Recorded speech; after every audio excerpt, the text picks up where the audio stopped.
Il arrive parfois qu'en se regardant dans un miroir, on s'en dit qu'après tout, ce qu'on a fait, c'est pas mal. C'est le cas de Coublan, une petite commune du sud de la Saône-et-Loire. Voilà 10 ans, elle a connu le déclin du tissage, mais chacun y a mis du sien pour faire redémarrer les entreprises. Une volonté qui a attiré la confiance de Majorette dans la main-d'œuvre locale. Aujourd'hui, Coublan fête son 10e anniversaire de la collaboration avec le géant du jouet miniature.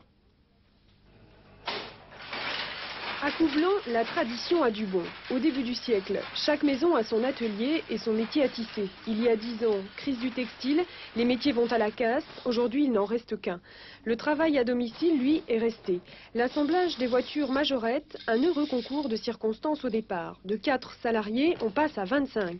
Menée par le maire, l'association de bénévoles qui avait relancé l'atelier cède la place à une société privée.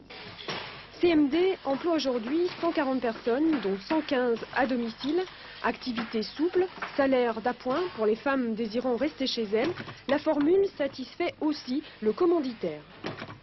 La rentabilité est un peu meilleure à domicile, bien que nous payons les gens évidemment sur les mêmes bases que ce qu'ils gagneraient en usine, mais est un peu meilleure en ce sens qu'on a besoin de moins de bâtiments, de moins de contremaîtres ou de chefs d'équipe pour les surveiller, moins de chauffage, moins de taxes professionnelles. Sous cet angle-là, c'est intéressant. Écoutez, on fera tout pour ne pas partir. D'abord, nous essayons d'être fidèles, et ça nous promettons d'être fidèles.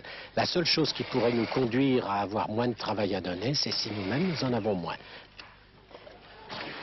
Pour maintenir la vie à Coublan, une entreprise ne suffisait pas. Quand l'atelier textile dépose son bilan en 81, l'association repart en campagne, prend en charge les salaires, crée une SCOP pour relancer l'activité.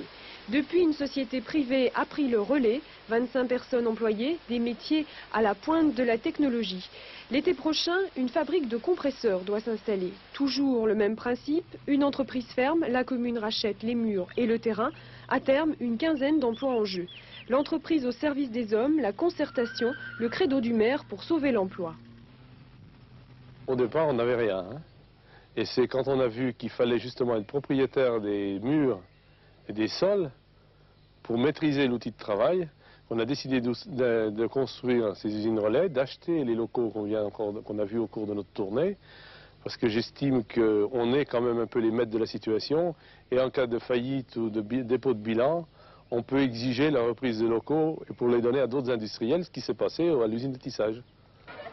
Symbole de renouveau, 3 lotissements construits, une nouvelle classe inaugurée à l'école, 52 enfants scolarisés en 72, 112 aujourd'hui.